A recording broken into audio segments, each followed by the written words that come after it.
नींद से अब जाग बंदे, नींद से अब जाग बंदे, आत्मा राम में मन रमा,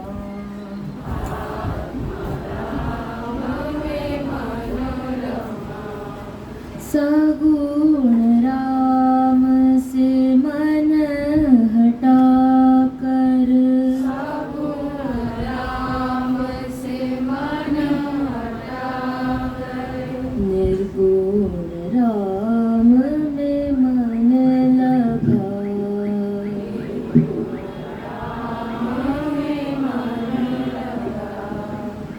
हो गई है भोर कब से, हो गई है भोर कब से, ज्ञान का सूरज उगा, ज्ञान का सूरज उगा, हो गई है भोर कब से, हो गई है भोर कब से, ज्ञान का सूरज उगा, ज्ञान का सूरज उगा, जा रही अनमोल श्वासें, जा रही अनमोल श्वासें, राम सुमिरन में लगा, राम सुमिरन में लगा, नींद से अब जाग बंदे, नींद से अब जाग बंदे, आत्मा राम में मन रमा, आत्मा राम में मन रमा, फिर न पाएगा ये जीवन, न पाएगा ये जीवन, कर ले अपना तू भला, कर ले अपना तू भला, फिर न पाएगा ये जीवन, न पाएगा ये जीवन, कर ले अपना तू भला, कर ले अपना तू भला, जगत के रिश्ते हैं झूठे, जगत के रिश्ते हैं झूठे, मैं मेरा से मन हटा, मैं मेरा से मन हटा, नींद से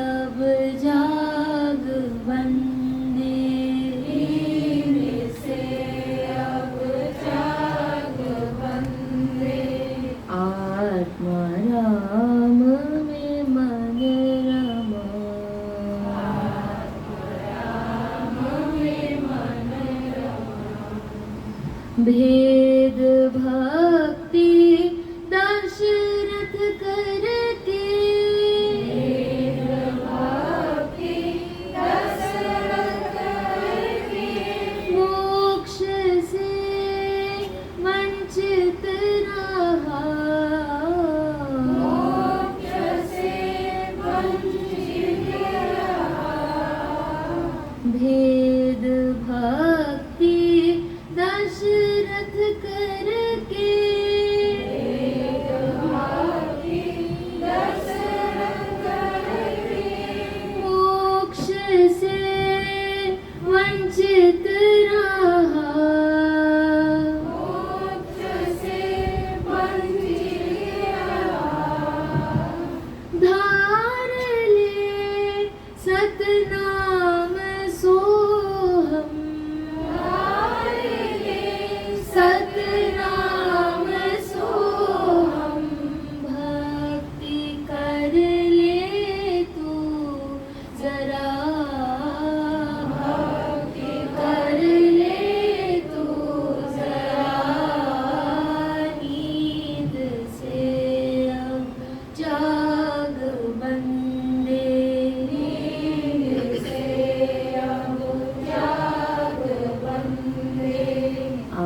आत्मा राम में मन रमे।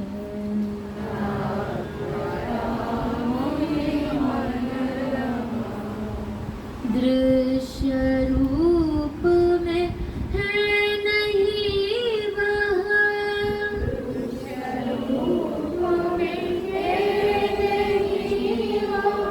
दृष्टा रूप में है सदा,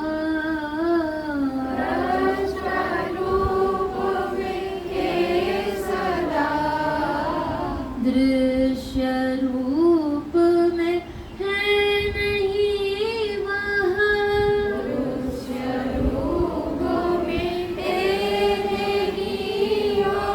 दृष्टा रूप में है सदा,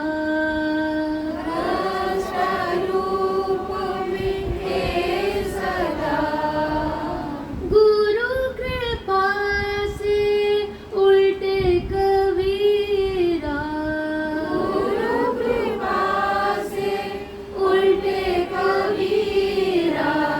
राम तो पीछे खड़ा, राम तो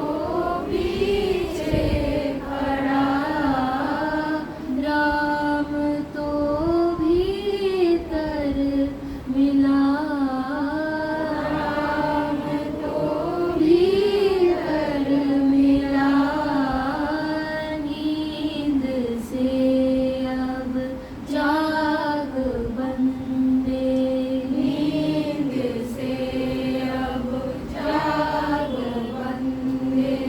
आत्मा राम में मन रमा,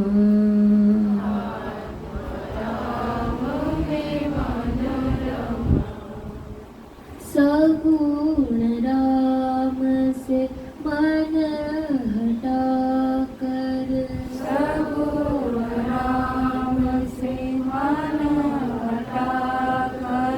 निर्गुण राम में मन लगा,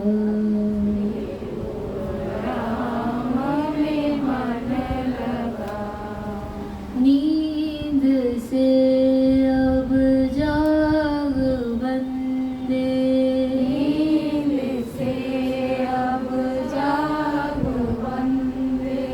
आत्मा राम में मन रमा,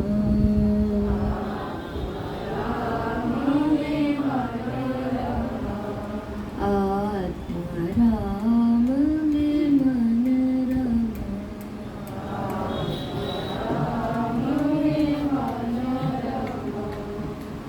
गुरु सच्चिदानंद भगवान की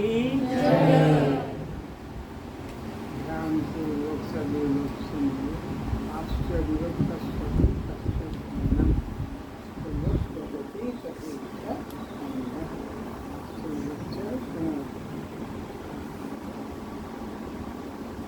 नारायण समारम्भम् शङ्कराचार्यमध्यमाम् अस्मदाचार्यपर्यन्ताम् वन्दे गुरुपरम्पराम्,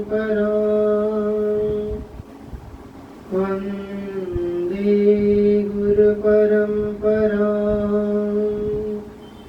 वन्दे गुरुपरम्पराम्।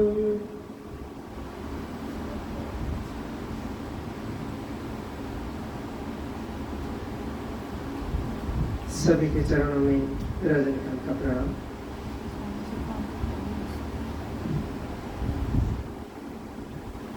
यह आत्म तत्व कितना गंभीर महत्वपूर्ण है, इसे भगवान श्री कृष्ण अभी समझा रहे हैं। आप सब लोग ध्यान से सुने और उसको महान भाग्यशाली समझे। आश्चर्यवत् पश्यति कश्चिदेन, माश्चर्यवत् वदति तथैव चान्यः। आश्चर्यवच्चैनमन्यः शृणोति श्रुत्वाप्येनं वेद न चैव कश्चित्। श्रीमद् भगवद गीता परमात्मा तत्व जो आत्मा रूप में प्रतिभासित हो रहा है, उसी को अपने स्वरूप तक पहुंचाने का एक प्रमुख और प्रौढ़ साधन है। और इसमें अर्जुन को निमित्त करके मानो भगवान हम सब लोगों के उद्धार के लिए ये उपदेश किए हैं। आत्म तत्व जो स्वयं है, सबको अपना स्वरूप के बारे में किसी को कोई संदेह ना होते हुए भी यह अज्ञात सा एक कुछ भिन्न विषय, कुछ अति गूढ़ विषय के तरह व्यक्ति मानता है और ग्रहण करने में कठिन भी होता है, जबकि यह अपना स्वरूप है। मैं स्वयं हूं, किंतु एक मान्यता अंदर जो बैठ गई है कि मैं साधक हूं, साधना से उस परम तत्व को, परमात्मा तत्व को प्राप्त करूंगा और उसके साथ एक रूप होऊंगा। ये जो वृत्ति है, ये जो मान्यता है, इसी मान्यता के कारण ये बहुत ही कठिन और दुरूह हो जाता है। जो देही आत्मा, उसका ये प्रकरण है भगवत गीता के 11वें से 30वें श्लोक तक। ये देही आत्मा जो कि जीवात्मा है, उसका ही प्रकरण है। उसी प्रकरण में ये श्लोक आया है। देही कहने का क्या अर्थ है?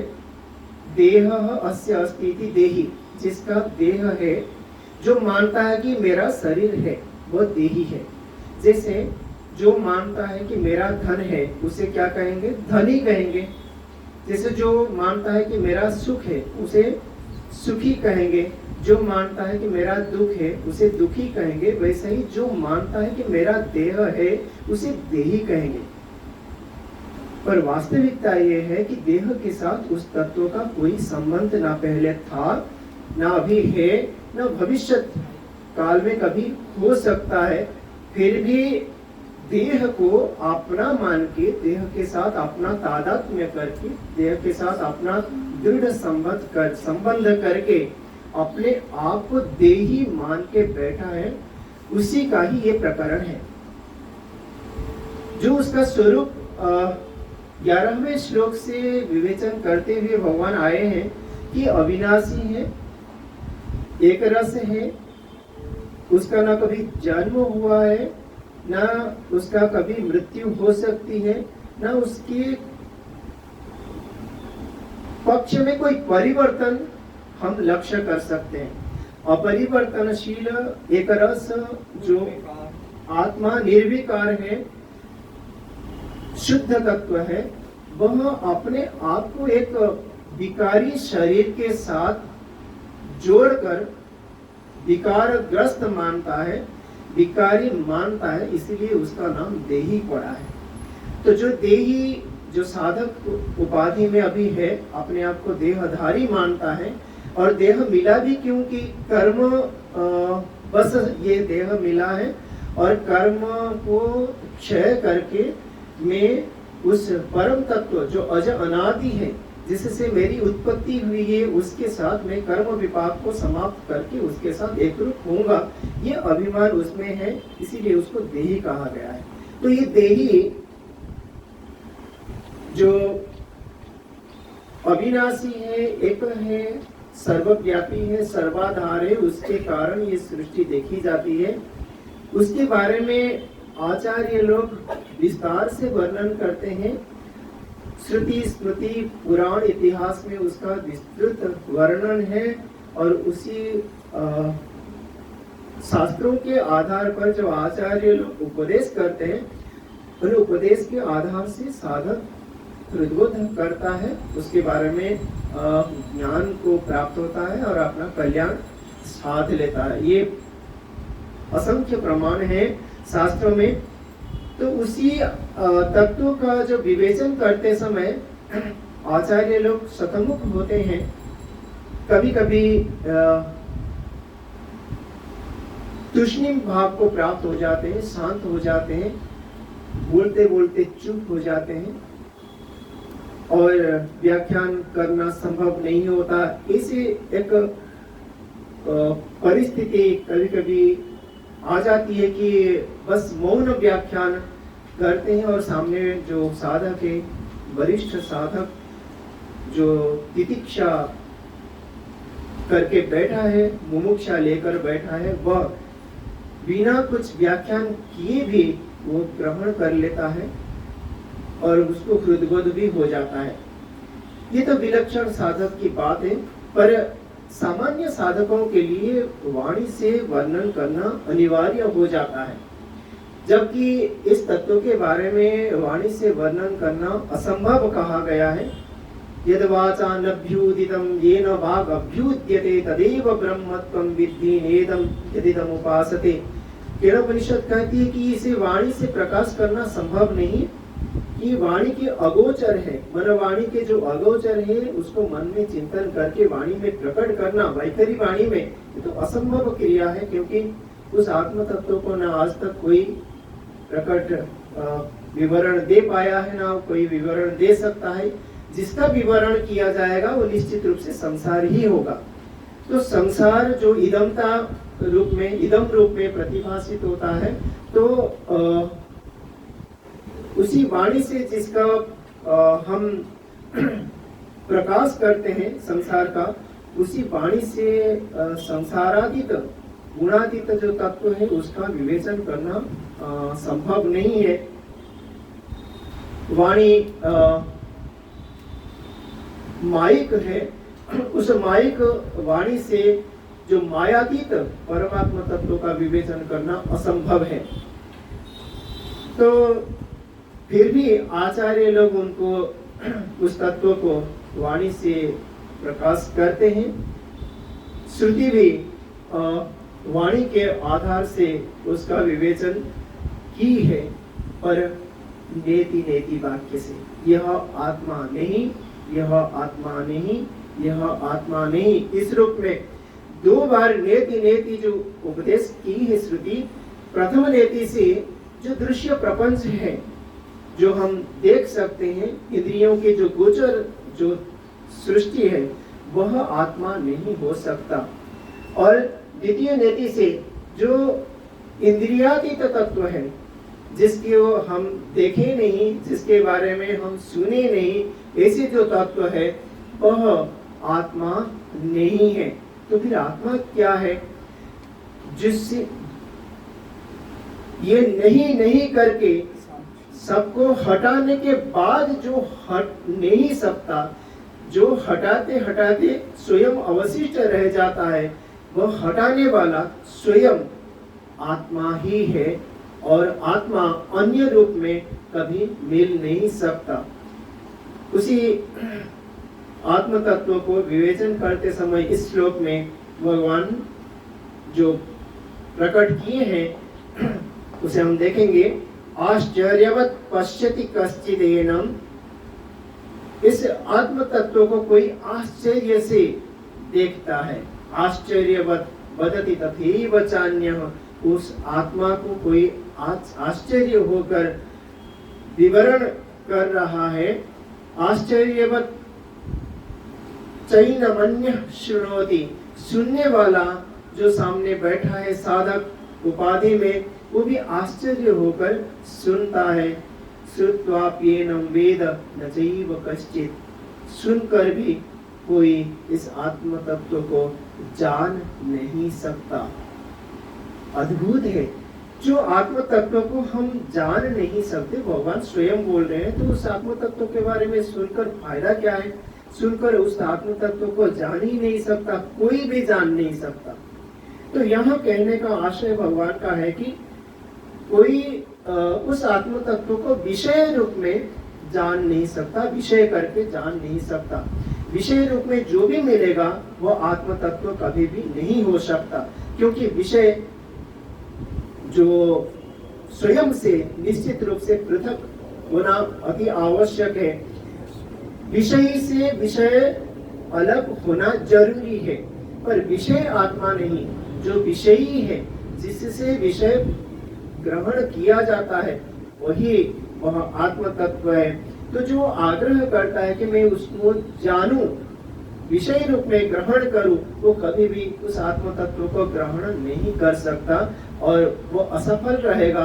निराश होना उसके लिए अनिवार्य है, वो निराश होकर ही रहेगा।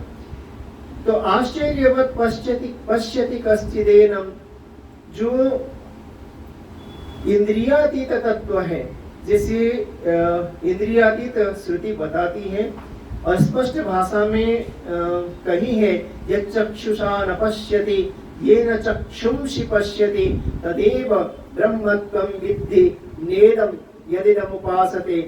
जो चक्षु से ग्रहण योग्य नहीं है, जिसके शक्ति के अंश पाकर ये चक्षु देखने में समर्थ होती हैं, वह ब्रह्म है, वही आत्मा है, वही स्वयं जो देखने का आग्रह करता है वही है। तो ये ग्रहण करना जरूरी है। पर साधक जब देखता है, आश्चर्य होकर देखता है कि वो आत्मा जो अतीन्द्रिय है, पर उसी आत्मा से ये व्यापक संसार बना है और ये विविधता से परिपूर्ण विचित्र ये संसार अनेक रंग रूप नाम से जो प्रकट हो रहा है, ये आत्मा ही है। सर्वम खल्विदम ब्रह्म आत्मे वेदम सर्वम ब्रह्मे वेदम सर्वम। ये श्रुति वाक्यों के आधार पर जब देखता है कि जहाँ देखूं वो आत्मा ही है, आत्मा भिन्न कुछ दूसरा है नहीं। जब दिव्य दृष्टि मिल जाती है गुरु से, शास्त्र के आधार से, तो वो जिधर भी दृष्टि जाती है वहाँ आत्मा के सिवाय कुछ दूसरा देख ही नहीं सकता, आत्मा को ही देखता है। दृष्टिम ब्रह्ममयीं कृत्वा पश्येत् ब्रह्ममयं जगत। दृष्टि को ब्रह्ममयी करके पूरे जगत को ब्रह्ममय देखने का आदेश श्रुति माता दे रखी है।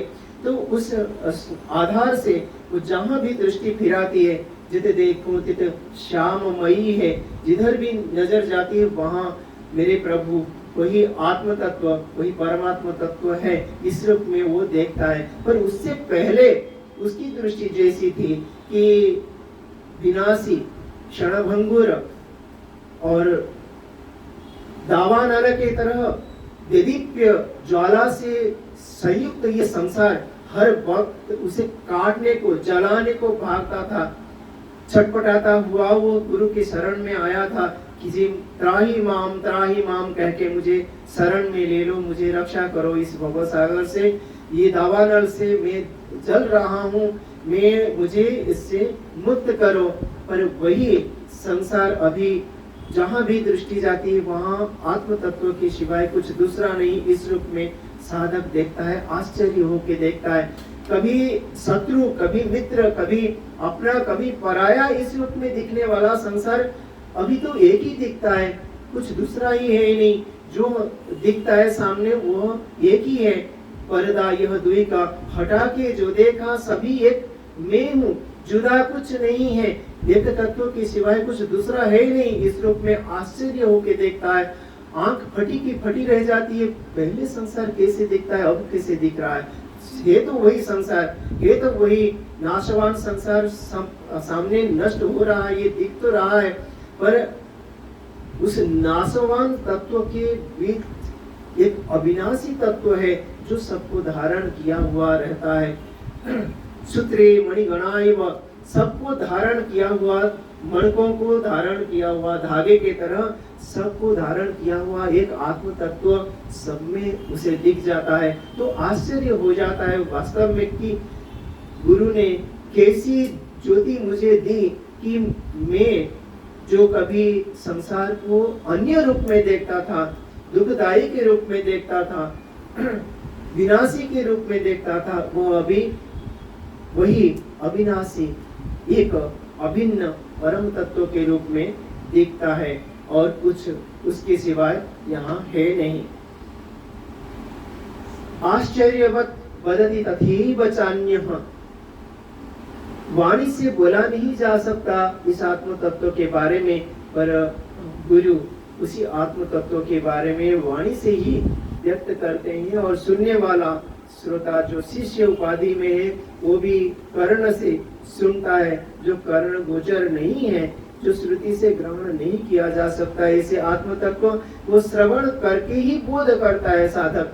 श्रवण के बिना इस तत्व का बोध होना संभव नहीं। इसलिए श्रवण, मनन और निधिध्यासन ये सोपान दिए गए हैं, सीढ़ी दी गई है कि इस सीढ़ी के सहारे ही कोई उस आत्म तत्व तक पहुंच सकता है। श्रवण अनिवार्य है गुरु से, और उस श्रवण के आधार पर मनन भी अनिवार्य है और निधिध्यासन भी अनिवार्य है। श्रवण ना होता तो मनन नहीं हो सकता, और मनन ना हो सकता तो निधिध्यासन भी कैसे हो सकता है। तो श्रवण से ग्रहण योग्य नहीं है आत्म तत्व, ये बात सही है, पर उसी आत्म तत्व के बारे में जो गुरु अपने सामर्थ्य से शास्त्र के आधार पर जब उपदेश करते हैं और शिष्य श्रवण करता है अपने कर्णों से, फिर उसी तत्व को वह ग्रहण भी करता है। ग्रहण करके मनन निधिध्यासन से अपरोक्ष अनुभूति करता है, और उसी अनुभूति के सहारे वह बेझिझक बोलता है कि आत्मी वेदम सर्वम, ये सब कुछ आत्म तत्व ही है, आत्म तत्व के सिवाय कुछ दूसरा है ही नहीं। दिखता तो कुछ अलग है पर है वही। दिखता है सांप या तो फूलमाला या तो कपड़े का टुकड़ा, पर है वह रस्सी। वैसा ही ये दिखता तो कुछ अलग है पर आत्म तत्व ही है। आत्म तत्व के सिवाय यहाँ कुछ दूसरा हो ही नहीं सकता। नेह नानास्ति किंचन, उसी वो अनुभूति में उतारता है और उसी अनुभूति के सहारे वो जीवन जीता है। दुखे स्वलित विक्रमणः, सुखेषु विगत स्पृहः, वीतराग भय क्रोध स्थितधीर मुनिरुच्यते।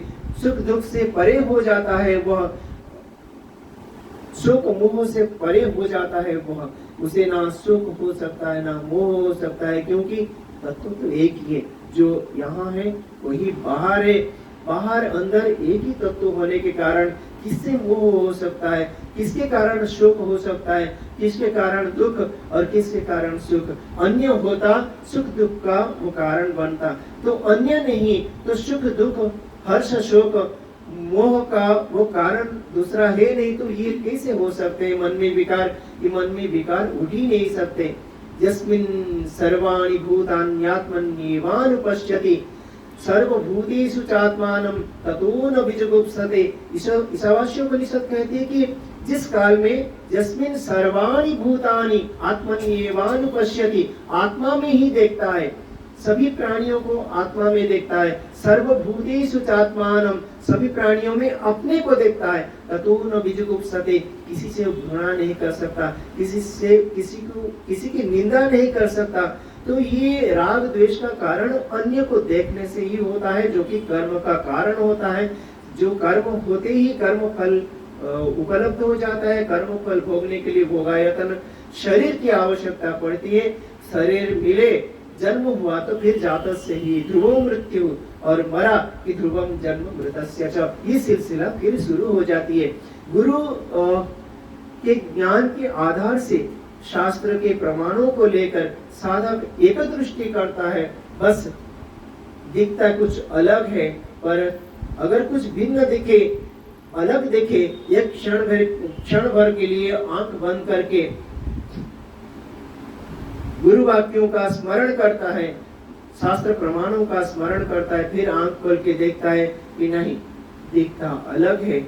मरुमरीचिका भले ही दिखे पर वहां जल का बिंदु मात्र नहीं है। ऐसा जब एक बार निश्चय कर लिया मरु यात्री, तो भले ही सामने विशाल जलाशय दिखे तो भी उसमें वो प्रवृत्त होता नहीं। पानी को पाने के लिए वैसा ही भले ही विविधता से परिपूर्ण संसार दिखे, पर उससे मोहग्रस्त साधक कभी भी नहीं हो सकता जो एक बार गुरु की नजर से नजर मिलाकर उस आत्म तत्व को देख लेता है। तो आश्चर्यवत् चैनमन्यः शृणोति, सुनने वाला भी बड़े आश्चर्यता से सुनता है। गुरु उपदेश करते जाते हैं, उसे श्रवण करते हुए आश्चर्य होता है जिसे बोला नहीं जा सकता। मेरे गुरुदेव उसे प्रकट कर रहे हैं वाणी से और मैं ग्रहण भी करता हूँ, तो इससे बढ़कर और आश्चर्य क्या हो सकता है। तो वो आश्चर्य स्वयं होता है, पर वो आश्चर्य का कारण